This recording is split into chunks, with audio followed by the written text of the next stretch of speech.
Hello and welcome to Turning Point Tactics, the competitive Kill Team 40k podcast and YouTube channel, focused on giving you the strategies and tactics to seize initiative every turning point. I'm your host Ryan, and you're listening to our Threat Guide series, where we cover your opponent's factions and give you the knowledge to defeat them. The episodes will cover their strengths, their weaknesses, any gotchas they might have, as well as giving you some suggested tactics and counters to defeat them. With all things Kill Team, there are no certainties, so you'll have to take this as a reference and adapt your tactics to you, your team, the terrain, and the mission. Before we begin, I want to give a massive shout out to my patrons. You guys are incredible, and I hugely appreciate the support you give me. If you too are interested in supporting the channel, there's a few ways you can go about doing so. Firstly, you too can become a patron, where you'll get access to the Discord, patron priority questions, early access to content, some exclusive content, as well as tournament rewards. This really is the best way to support the channel, and we try our hardest to support the patrons as much as we can. Secondly, if you find yourself buying Kill Team goodies or hobby supplies, you can use one of our affiliate links. This means that with every purchase you make, a little bit comes to the channel. It'll cost you nothing, but it'll help us keep the show going. We have affiliate links with Element Games in the UK or Noble Knight Games in the US. Finally, you can always support for free without spending a penny. It's as simple as hitting subscribe, liking the video, and sharing amongst your local community. Telling your friends about us is a great way to connect the communities and help elevate everyone's game.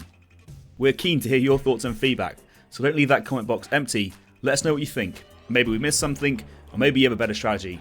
Drop a comment and let us know. Once again, thank you for your support, and with all that said, let's get into it. On this episode of Threat Guide, we're talking about Space Marines and the Intercession Squad Kill Team. This 6-operative, 18 APL kill team has a total of 85 wounds and an average save of 3+. So let's talk about this kill team's strengths. That 3+ save and 14 wounds means that they're surprisingly durable, and only the deadliest of weapons will take them down in a single volley or weight of fire.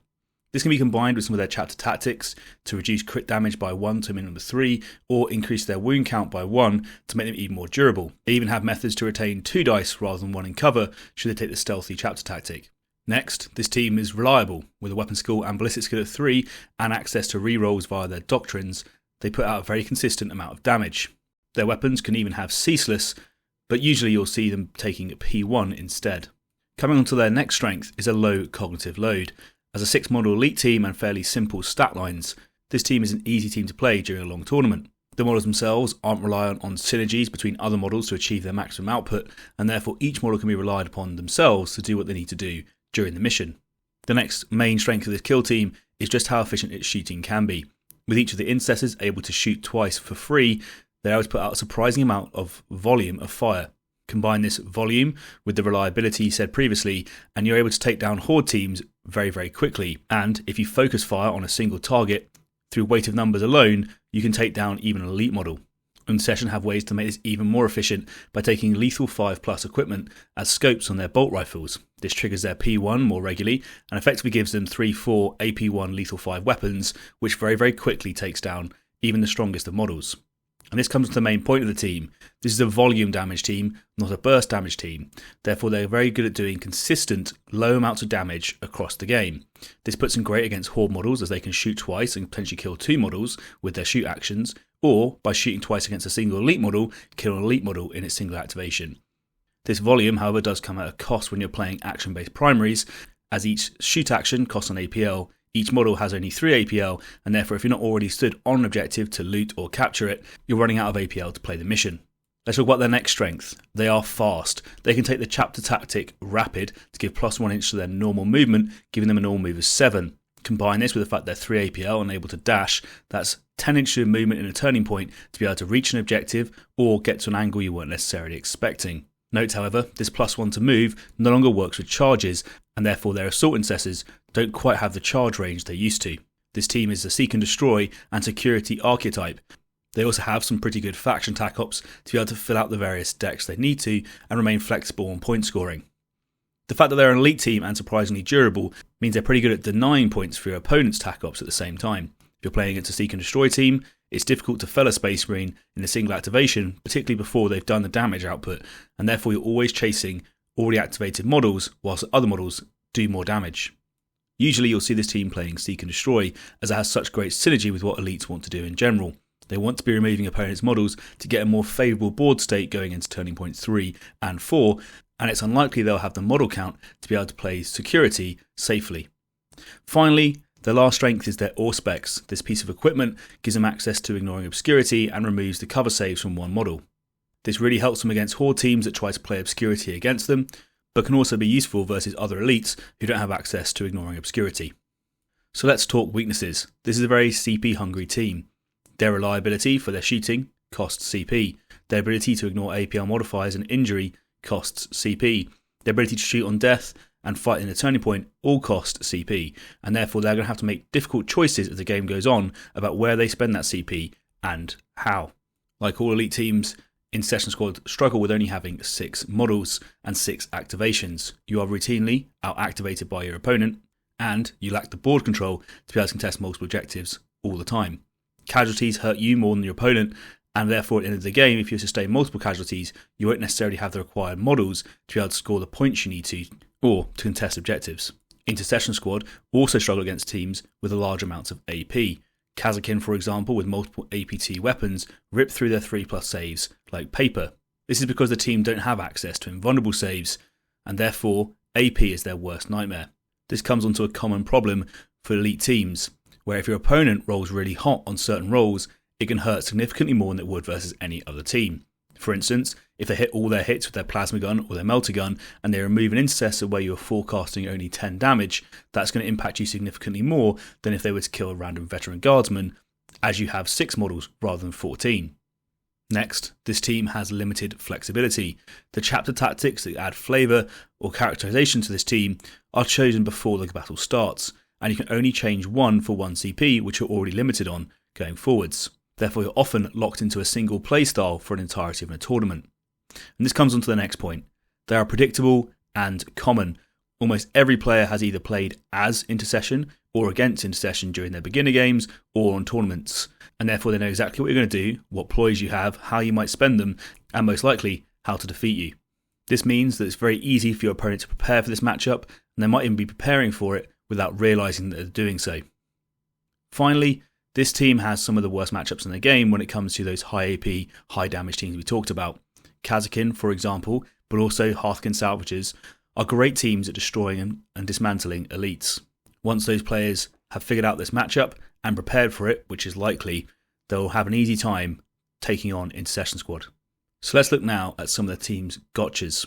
Firstly, it's the Wrath of Vengeance. They spend 1 CP and on death they can shoot. Note, they have to be on an engage order to do this, not on conceal, but it lets them fire off potentially even a crack grenade or a frag grenade that you weren't necessarily expecting.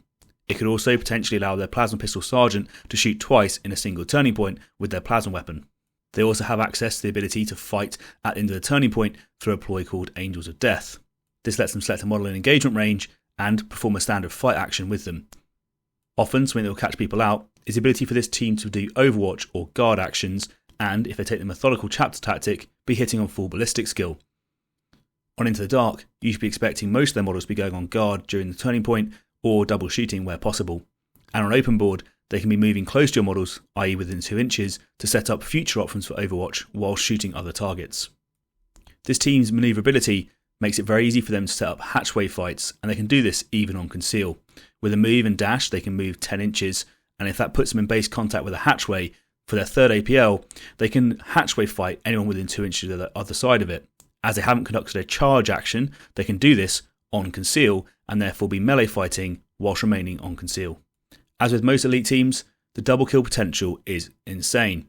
Every single one of their models can conduct a double kill during the turning point, so you have to be aware of this, either through double shooting or charging, fighting and shooting, but the reliability is there. Another option is to double fight. Most models space 2 inches apart. However, a 32mm base is 1.2 inches wide, and with engagement range being 1 inch either side of that base, if you're spaced less than 3.2 inches apart, they can double charge you, and the assault intercessors can double fight. What catches most people out with this team though, however, is their speed. You must account for that plus 1 inch normal move. Normal move 7 plus a 3 inch dash means a 10 inch movement potential to be able to get the angles they need to shoot either a crack grenade or frag grenade into your backlines. They do have other ways of getting sneaky shots off as well using their Auspex. Remember, they can move onto a vantage point auspex one of your models and then fire a crack or frag across the map that you weren't necessarily expecting. This also gives them the ability to do a double grenade tactic. They will try and nominate a target to hit with a frag grenade and do a lot of chip damage. They'll then either use their assault grenadier to move up and launch a second frag grenade into the same target to finish off the group, or wait for you to shoot and kill the gunner, who can then on Wrath of Vengeance shoot the same target again and get a large second blast.